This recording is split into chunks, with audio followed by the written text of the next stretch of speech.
আসসালামু আলাইকুম প্রিয় বন্ধুরা, কাজ চলমান চলবেই। তো এই যে এখন আমরা যারা কাজ করে তাদের সাথে একটু কথা বলবো। তো আপনারা তাদের মুখ থেকেই শুনেন আর কতদিন লাগতে পারে এই খোয়া বালু ফেলানো। এখন আমি তাকে জিজ্ঞেস করব, দেখি ভাই। না, আপনি বলেন এখানে আর এই খোয়া বালু ফেলাইতে আর কতদিন লাগতে পারে? 3-4 দিন। এদিকে এদিকে এদিকে এদিকে তাকান একটু। আর 3-4 দিন লাগবে খোয়া বালু ফলাইনি। হ্যাঁ, আর 3-4 দিন লাগবে। 3-4 দিন লাগবো। হ্যাঁ। তাহলে এই কাজ মনে করেন যে পিস করা মানে কমপ্লিট হইতে আর কতদিন লাগতে পারে? কি যাব বৃষ্টির পরে? হ্যাঁ, কি যাব বৃষ্টির মানে পরে? কয় মাস, আনুমানিক কয় মাস লাগতে পারে? আর 2 মাস। 2 মাস। আর 2 মাস লাগতে পারে। মানে এই খোয়া বালু ফালাইয়া তারপরে ডল্লা টল্লা পরে পিস করা হবে আর কি, নাকি? এই দিন কইরা সাইড দিয়া পরে। তাহলে আর 2 মাস লাগতে পারে না?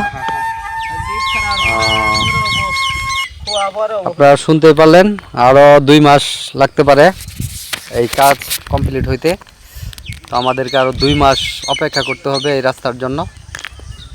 তো আমরাও চাই যে কাজটা যেন ভালোভাবে স্বয়ংসম্পূর্ণভাবে হয়, কোনো ঝামেলা যেন না হয়। তো আপনারাও দোয়া করবেন রাস্তার কাজটা যেন সুন্দরভাবে এবং মজবুতভাবে হয়। ধন্যবাদ সবাইকে। আসসালামু আলাইকুম।